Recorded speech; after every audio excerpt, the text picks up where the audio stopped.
9 of the biggest cycling myths exposed in road cycling. In today's video, we're going to be taking a deep dive into some of the top myths that I always get questions asked about being in the bicycle shop.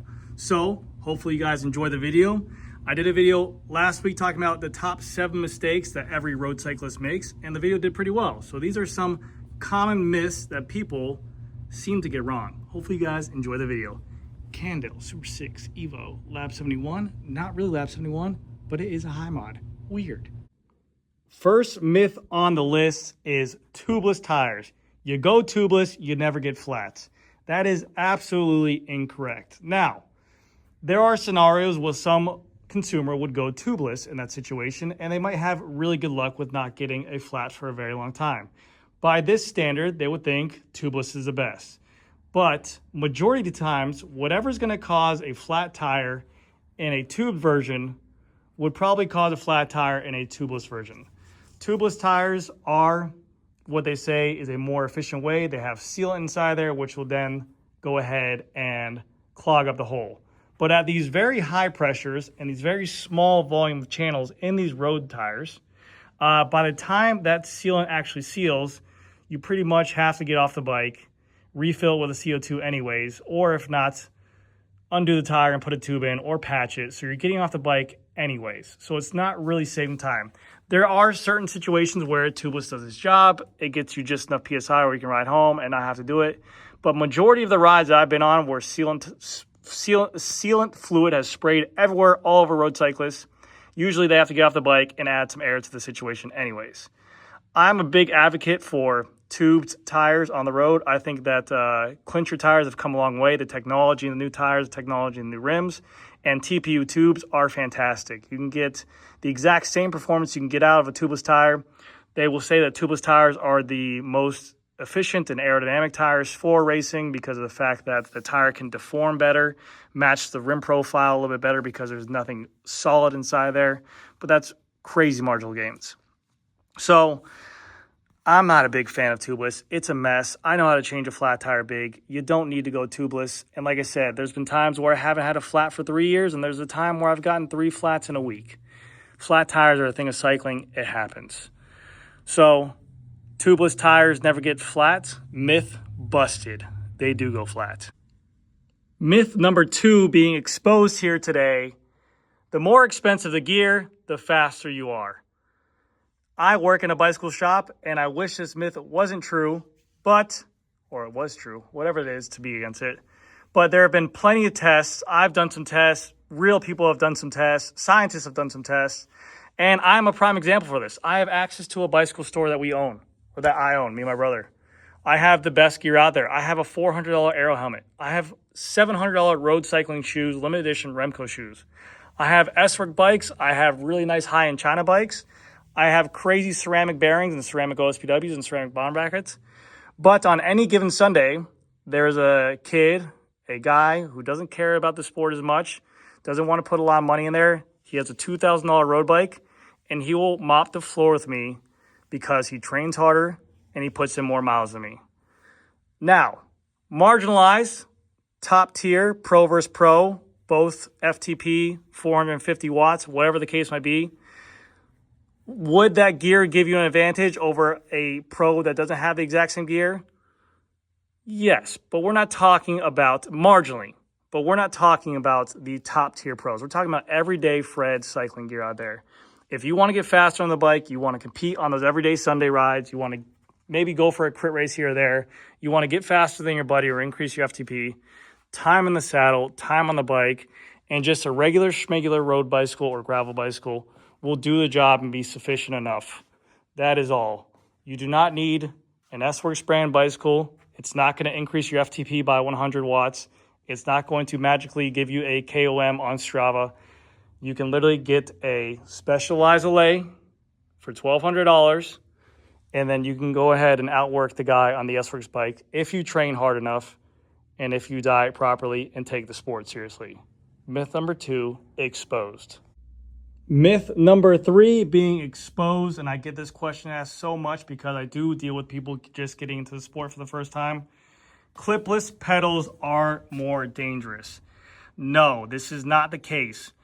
Just like any other sport or anything in life, there is a proper and certain way to do things, no matter what. Clipless pedals are a necessity when you're going into a road riding, not mountain bike, but a gravel scene. It makes the bicycle riding way more efficient.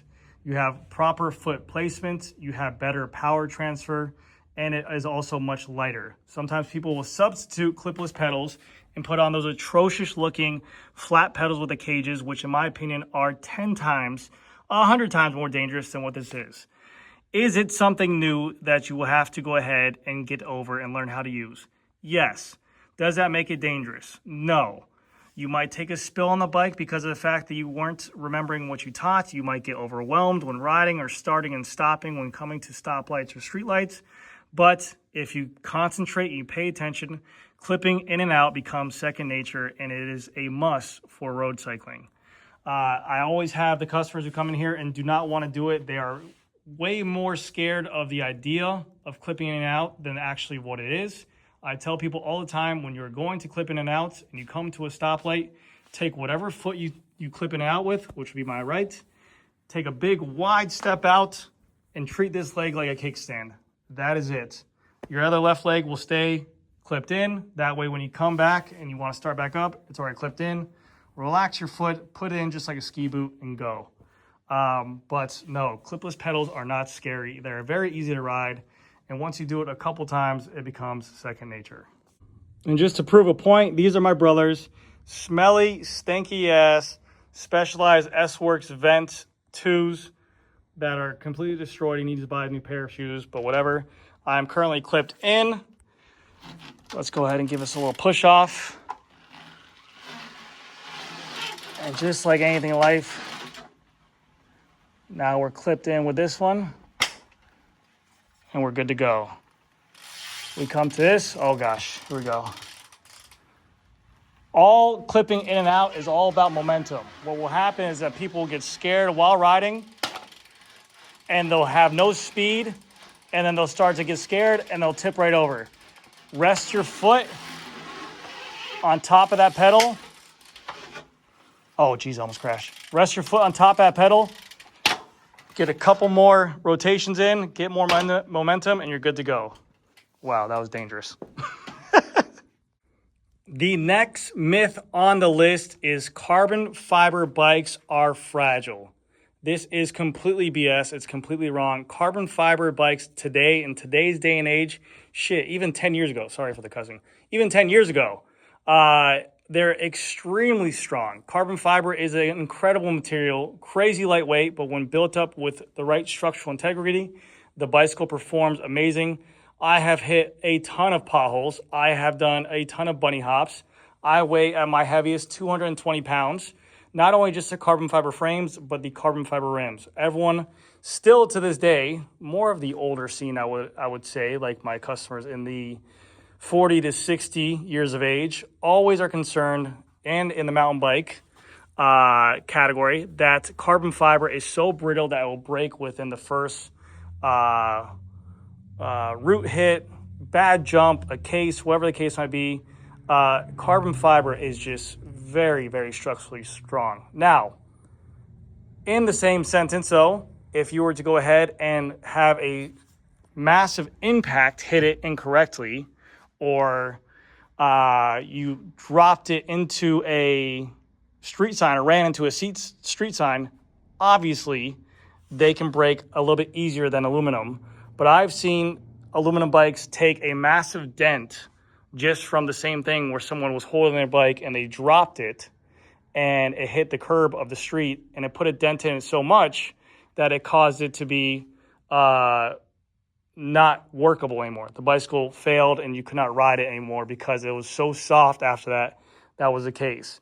Whereas I've seen carbon fiber bikes drop, literally land on their handlebars on the side of them, for them being carbon fiber as well, and still hold and maintain their structural design of the bike. So carbon fiber bikes in today's day and age are crazy strong. I mean, you got the pros descending down mountains at 70 miles an hour, probably hitting potholes, training on rough roads. They're riding in the Paris-Roubaix on cobblestones that are massive, going 20 to 30 miles an hour. literally just bouncing, hitting. If those bikes were not structurally strong, carbon rims, carbon frames, the bikes would just explode into a million pieces. The next myth on the list, you guys probably won't like this, but I know this from experience. Okay, I have a herniated disc in my back, L5 and L4. I also have a bulging disc in the middle of my back. I am very stiff. I do not have the best flexibility. I cannot touch my toes when I stand straight up. So I find myself stretching every night before I go to bed. But stretching before you get on a bike is not always the best thing. You can actually injure yourself by stretching too aggressive or too much before that ride to where you can hyperextend that hamstring. You can maybe irritate that quad by just doing these fast motions back and forth, or even these, kicking your legs up and down. You can go ahead and put a nice little strain or tear on that hamstring by trying to go too hard and stretch too aggressively. Really, what you should be doing, in my recommendation, depending on the ride. Obviously, if you're an elite level athlete, you're going to a race, you have a coach, you have stretches, I'm sure you have all this type of stuff. But my best case scenario, I'm working all day, 2 or 3 o'clock p.m. comes around, we're going out for a mid-ride. I really will just stretch my upper body because my upper body really is just going to be supporting my weight on the bike. And we'll start off with a light spin. Warm up the legs, get them used to the motion that we're going to be doing and hammering out top speed. Get them used to that, just that same motion, that constant RPM. And literally, a nice light spin will be more efficient than aggressive stretching with quads and hamstrings over and over again. It doesn't mean you can't do both, but people will preach stretching, and I've seen people put themselves in injury from aggressive stretching. So you just need to go ahead, get on the bike, have a nice warm up, have a nice light speed, maybe stretch your upper body, stretch the shoulders, stretch the neck, and that's really it. A nice light warm up is much better than stretching, in my opinion, for the average consumer. This next hack, I think, is getting talked about much more and being brought to light in the year 2025 and 2024, much more than it used to be back 5-10 years ago. But the next hack, the next myth on the list is that endurance bikes are slow. This is completely wrong, especially with how much of these new all-road or endurance bikes have been coming out with the crazy technologies. This is the BMC road machine right here, which is considered their endurance bike. But look at how good looking this bicycle is. And 100%, I think about 100%. This is my valid opinion. I think about 90% or 80% of cyclists out there should be on an endurance bike. What the hell was that? I think there's someone in the room with me. Endurance bikes are meant for the average consumer. They have a little bit taller head tube, maybe a little bit shorter reach on that top tube. They have a crazy good amount of tire clearance as well. Everyone's asking about, hey, can I fit a 32C tire on these bikes? They are literally the do-it-all bicycle with, now they're adding aerodynamics. They're adding very lightweight frames like BMC's new road machine. Scott, their brand new Addict, you can fit up to a 700 by 40C tire on there. They have storage integrated into the frames. They have really good aerodynamics, and they don't look like they used to, where back in the day, the dorky endurance bikes used to have these crazy tall head tubes and these crazy high spacer stacks. Now they're making them look almost like a race bike.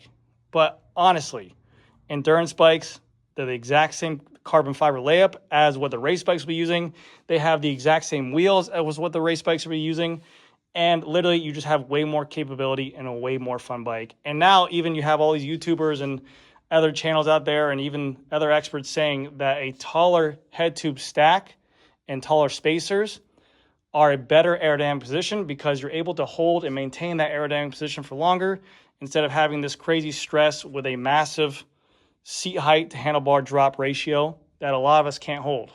So road bikes are absolutely not slow.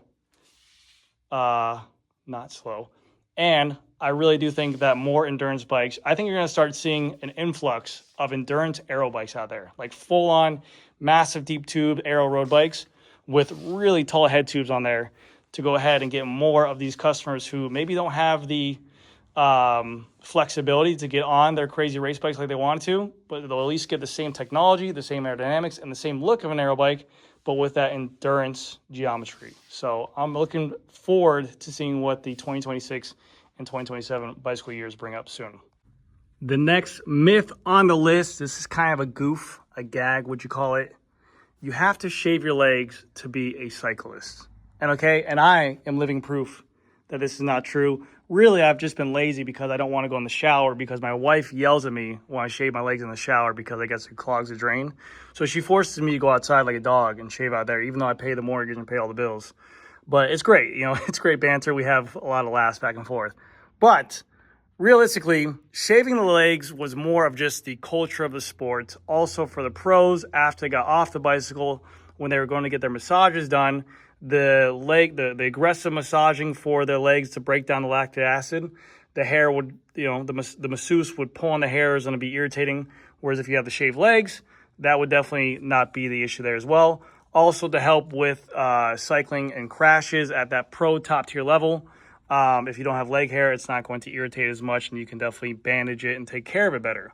But there have been some tests done. Obviously, people saying that shaving legs is a more faster aerodynamic achievement or thing or whatever, similar to aero socks in that same matter. Now, there have been tests, there have been a ton of tests, and obviously data is always going to be different unless you're in a wind tunnel with the same person, they shave the legs. I think there was one video I saw where GCN did it, and they shaved their legs, and then they got back on a time trial bike, and they shaved it again. I think over 40 kilometers, the person saved like a minute, which is crazy for marginal time. But for the everyday rider that's out there, you don't need to shave your legs to be a cyclist. I prefer to do it because I think it makes my muscles pop, but I really haven't been riding that much at all lately because I've just been lazy. So I got these little baby calves right now. And I just like the way it looks. But yeah, even Primoz Roglic, Primoz Roglic is one of the guys out there in cycling. He doesn't shave his legs until he wins. So it's not always the truth, but yeah, that was kind of like his skit or his scheme that he used to say. So there'll be times where you can see him in the peloton. You'll see a couple pro riders out there who don't shave their legs. So you don't need to shave your legs to start cycling.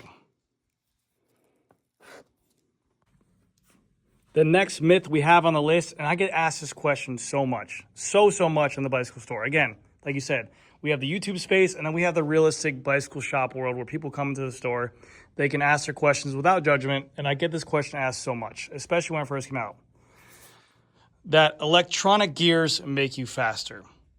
All right, and this is going to be my truth right here. You don't need electronic gears to ride a bicycle. Before Di2 came out, bicycles have been around for a very long time. There were still the pro races, the Tour de France, the Giro, the Vuelta.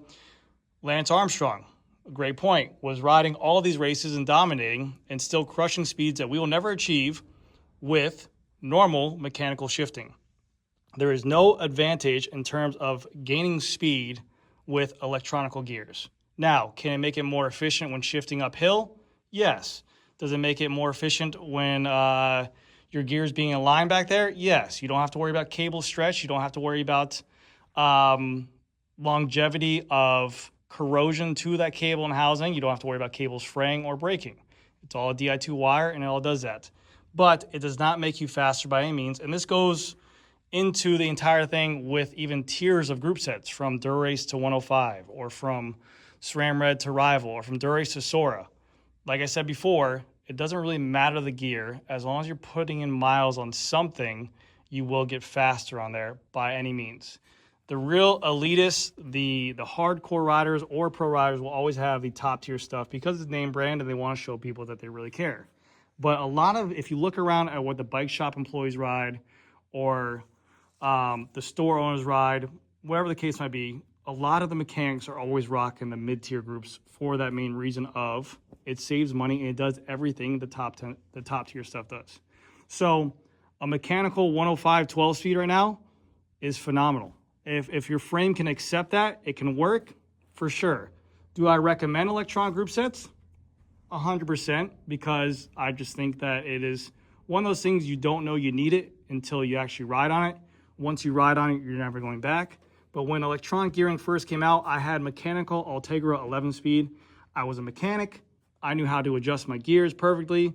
I knew how to work on my bicycle perfectly. I had no need to go ahead and upgrade it until 3 years down the road, I bought a S-Works Vengevise with Dura-Ace Di2.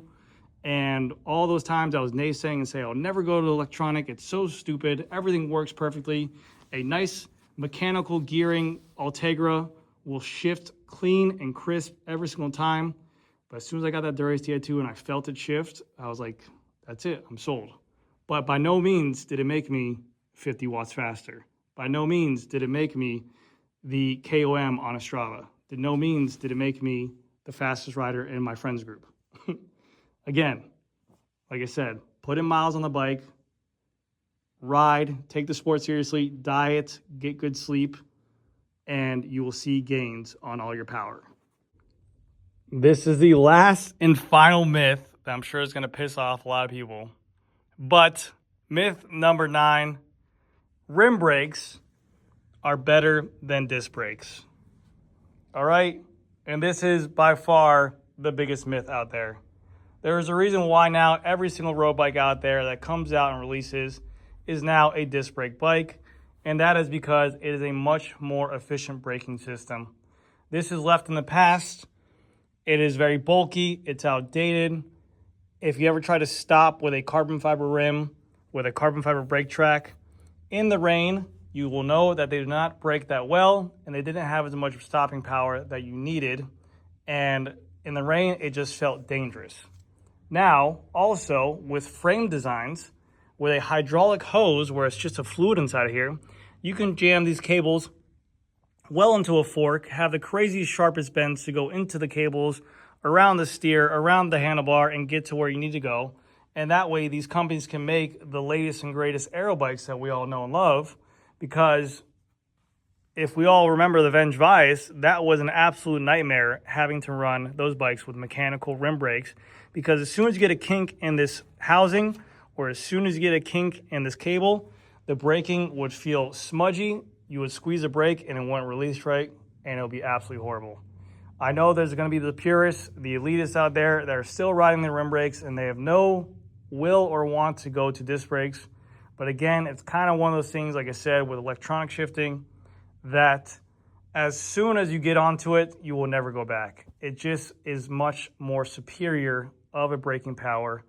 And also, I think it looks much better too. When it first came out, I thought it was atrocious, just like everything. You don't like change, you hate it. You want to dispute the change, you don't want to adapt to it. But I think road bikes now with rim brakes, they just look massively bulky and ugly. Don't get me wrong, I had these Dura-Ace brake calipers. They were one of the best upgrades I ever made to my rim brake bike at the time, and it's all I wanted. And as soon as I got them on there, I literally drooled over them. But now, everything is disc brake. Myth number 9, expose. Disc brakes are better than rim brakes. So if you're looking to go ahead and get a new bike, do not buy a used rim brake bike, get a disc brake bike for sure.